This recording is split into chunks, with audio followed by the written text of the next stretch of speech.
आप सबका स्वागत है मेरे चैनल पर। आज हम थर्मोआयनिक डायोड के बारे में पढ़ेंगे। ठीक है, इसे वैक्यूम ट्यूब भी कहा जाता है। ये वैक्यूम होता है, एक ग्लास का एनवलप होता है, उसके अंदर कैथोड और एनोड को अरेंज किया जाता है। आप जानते हैं जब कैथोड पर करंट फ्लो किया जाता है, हीट दी जाती है तो उस पर करंट फ्लो होता है और इलेक्ट्रॉन इमिट हो जाते हैं। इस प्रोसेस को क्या बोलते हैं?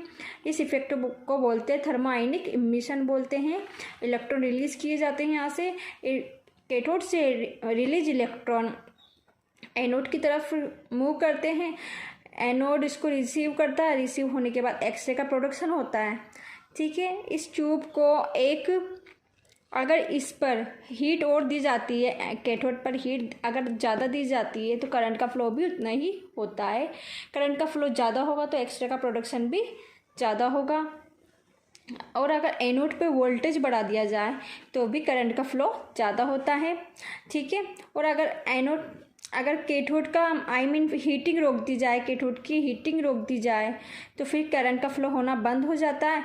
करंट फ्लो बंद हो जाता है तो इलेक्ट्रॉन इमिट नहीं हो पाते और ना एक्सरे का प्रोडक्शन होता है।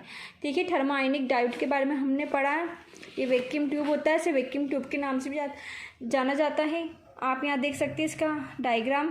This is vacuum tube. ठीक है, कैथोड एनोड, इलेक्ट्रॉन रिलीज हुए, एनोड की तरफ गए, एक्सरे का प्रोडक्शन हुआ। ठीक है, यहाँ से करंट दी जाती है, करंट का मेजरमेंट किया जाता है। ठीक है, आई होप आप लोगों को सब समझ में आया होगा। Thank you.